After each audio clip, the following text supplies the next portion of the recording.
Joining me now is the man who will lead Miguel Cotto into battle this Saturday night in Las Vegas against Canelo Alvarez. He is a Hall of Fame trainer, Freddie Roach. Freddie, you've been getting a lot of credit in the media for having transformed Miguel Cotto, some would say, back into the Miguel Cotto of old. What changes have you had to make in Miguel's game? When you watch tape on him when he was younger and he was boxing, he's on his toes, he's really hard to hit, good defense. And, he wasn't always looking for that big punch. And, a little bit later in life, he was looking for, he knew he had knockout power, so he's kind of looking for that knockout. And when you look for the knockout, it's, usually that's when you get hit. And, you set yourself for the power shot and you stay in the pocket a little bit too long, and that's how he get knocked out. That's how Pascal beat him. So it was really, I just kind of flipped I told him how Pascal beat him, and he realized that, and I told him we can't do that, we can't fight like that, we got to box more, set up the combinations, and then if we do go for a power shot, we set down really quickly, throw the power shot, and get out. So he has given me a lot of credit for it, but it's really stuff that he knows. He just was getting a little bit lazy and just wasn't doing it anymore. Now, Freddie, I read earlier this week that you guys feel that you can easily outbox Canelo over 12 rounds. Is that the game plan for Saturday night? Well, the game plan really is not to outbox for 12 rounds. I want to outbox him for about 5 rounds. And then he'll fade a little bit, which he usually does most fights. You watch tape on him, he does fade. He gets tired in about 4 or 5 rounds. And then when he can't hit you, he gets a little bit frustrated also.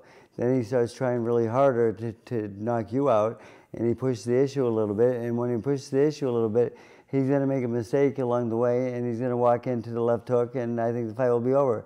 That's why I'm very confident that we can knock this guy out, because the thing is, he does fatigue in the middle rounds, and then when he gets frustrated, he tries harder and harder, and that's when he's more open to be hit. Well, you mentioned some of them right there, but tell me some of the weaknesses that you guys are going to exploit in Canelo's game, specifically the one that people always point out, the fact that Canelo seemingly has to set his feet every time before he lets a combination go. Well, the thing is, he does have to set before he throws combination, and if you do make an angle on him and go to your left or right, he will follow you, and he'll follow you right into the combination that we're going to throw, I feel. So I think that's our big advantage, is that he does follow us, and he's he's a little bit slow on his footwork.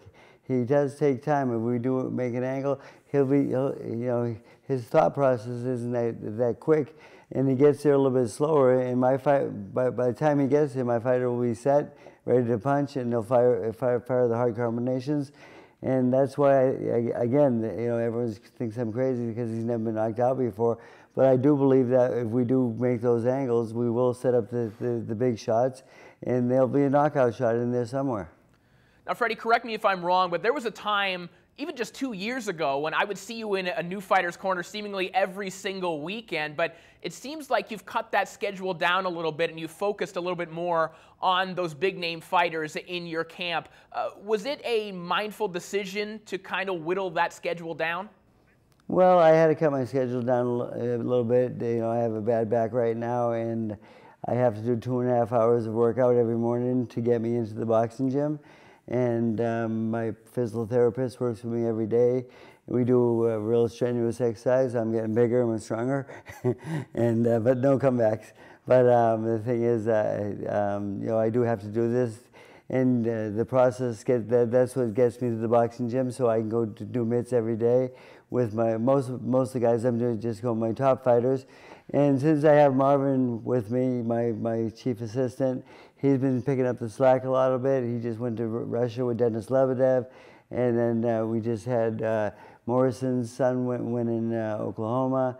So I'm choosing the bigger guys a little bit more, yes, and taking care of them more. And Marvin is watching the guys that are coming up and so forth. But I think Marvin will take my place someday. Not really soon, but somewhere along the line. Now, speaking of your stable, you have now added Pascal to your roster of fighters. Of course, we have to ask about this, given that we're based in Canada. Why did you decide to take Pascal on, given the tough assignment that he has in the rematch against Sergey Kovalev in January? Well, Pascal came to my gym and he, he introduced himself. Of course, we knew who he was, and he worked out a couple of days. And he talked about he wanted to give me a little bit of a tryout, and I told him he's a little bit lazy, and he says, "No, I'm not lazy." He promised me he's not lazy. So then we had a discussion with him and his manager and my agent, and we told him we didn't have time right now to work with him, and we told him not to come. But he came anyway, and he wanted to show me that that he's not lazy. He works every day. So he worked every day for me, and it was really good. And so I like what I saw, and there's some improvements we can make, and I think we will make him a better fighter, and I think he would have a good chance of beating Kovalev, even though Kovalev is a tough guy and a friend of mine, but he's on the other side now. So we're going to find his weaknesses, and Pascal is a great puncher, and he showed me that he does have a good work ethic, so I like that. So, I mean, he flew all the way out here twice. So for that, I said yes.